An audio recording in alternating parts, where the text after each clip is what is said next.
few weeks ago, I had the privilege of broadcasting the North American School Scrabble Championship, always one of my favorite events of the year. It's become the best way to identify Scrabble's fastest rising stars, such as my co-commentator, Chloe Fatsis. This year's stream was packed with incredible games, especially the two finals matches. In the middle school division, where players compete in pairs, the finals matchup was Nathan Lurlop and Hazem Khan against Theo Diamond and Toby Lieberman. Nathan was a runner-up in the finals last year, whereas Theo and Toby came in third, narrowly missing the finals on a tiebreaker.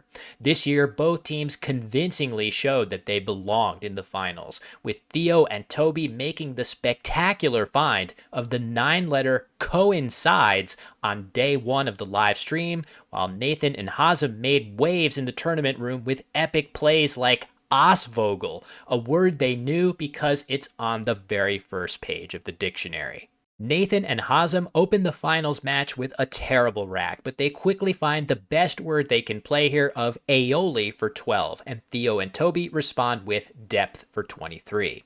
Nathan and Hazem draw the consonants they hoped for, but with no playable bingo here, they wisely grab as many points as they can with ornate for 26.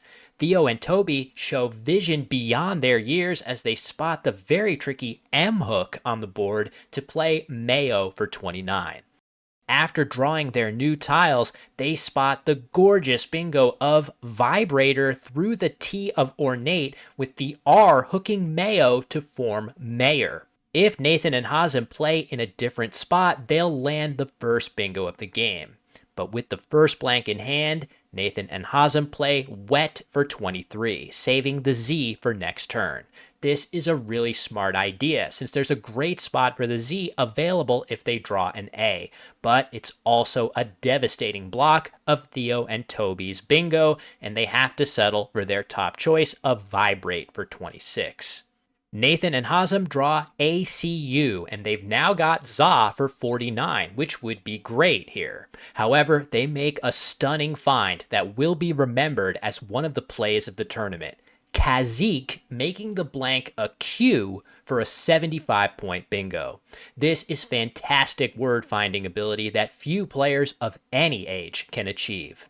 A few turns later, Theo and Toby are down by almost 70 and saddled with consonants. Here, they make by far their best play of allows for 30, which is not only their highest scoring move, but also places an S in a threatening spot that will be difficult to deal with. After Nathan and Hazem's pug, they draw an unplayable errands on their rack and make another extremely high-level play, just dropping the S by itself for Kaziks and vibrates, scoring an excellent 35 points. The S isn't actually that useful here, with no really good S hooks, and the rest of Theo and Toby's letters will combine with an O or an I draw to form drainers or adorners on the bottom row, among other words. But after Nathan and Hazem's yoke, they draw an E instead, failing to connect on their much-needed bingo, and instead play Waxer for 21. Nathan and Hazem answer with Olay for 18, and Theo and Toby draw too many consonants. After a wise exchange, they draw into amenders from the A of aioli, but once again, Nathan and Hazem deliver a timely block of attic for 14. Thwarted for a second time, Theo and Toby attempt to open more space with M for 10. Once again, they draw a bingo in Reddens, but for a third time, Nathan and Hazem come up with the right play at the right time. This time, the gorgeous bearing for a whopping 46 points, hooking Bet and Ami while blocking both of the bingo threats on the board at once. This fantastic move proves to be too much for Theo and Toby to overcome, as Nathan and Hazem protect their lead from here en route to a 420 to 282 win. Theo and Toby made many fantastic plays in this game, but Nathan and Hazem cleverly managed to stay one step ahead at several key moments. Congratulations to both the finalist teams and to Nathan and Hazem on their first championship title. In the high school division, multi-time finalist Gideon Brosowsky punched his ticket once again with a 9-1 main event, showcasing creativity and bingo finding skills with plays like Entrados for 131, his only available triple-triple in this position. The only player ahead of him in the standings was Cameron Siegal, who had also displayed fantastic word finding and vision on the live stream, including a scintillating 4-move sequence in round 8 against Gideon of 0 for 53, How for 51, saving his S for vocals, and back-to-back bingos of Prades for 91 and Gainlier for 72 to put the game on ice. Cam opens the much-anticipated finals match with good old Chi for 22, easily his best choice.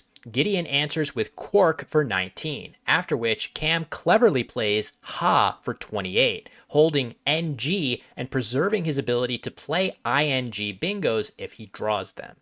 After Gideon draws 4 O's and is forced to exchange, Cam draws an unplayable 7-letter bingo of farting, but spots his best option of playing through the AR on the board for 48 points.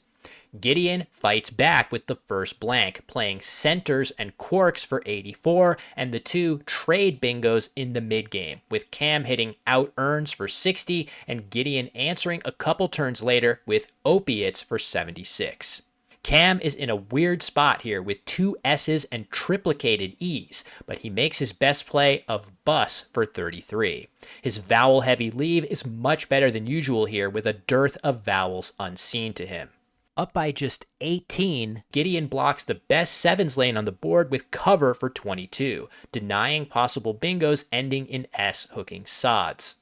Next, Cam makes an excellent play of M for 22, recognizing that after cover, he's holding the last E's.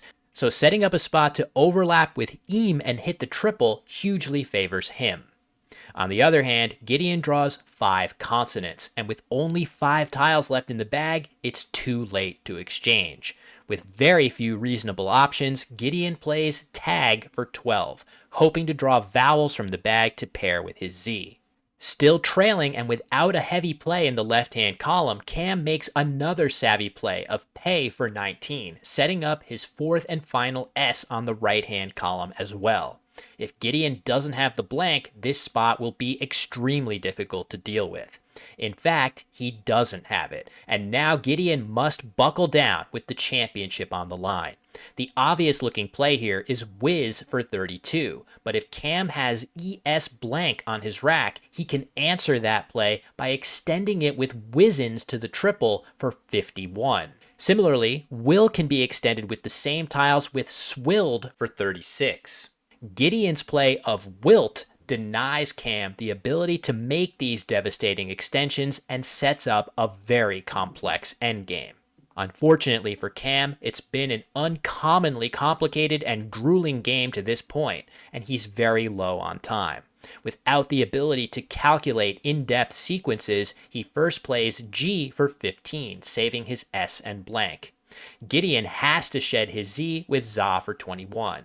With more time on his clock, Cam could make multiple moves here instead of ending the game, knowing that Gideon's L and V will be difficult to use. But if Cam goes overtime here, he'll take a 10-point penalty, which will certainly cost him the game.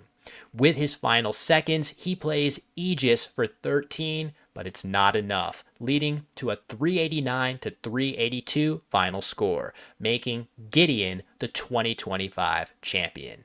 I've known Gideon for many years now, dating back to my early years on Twitch, and I couldn't be happier to witness his continued success. This was his 4th appearance in a School Scrabble finals, and he continues to get better and better.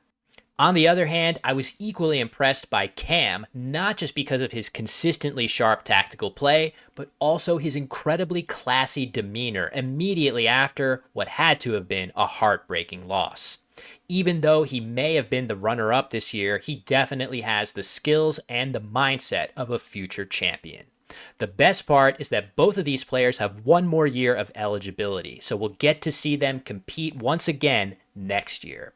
Hopefully, you're as excited as I am for a potential rematch and to see what all of these young phenoms accomplish next.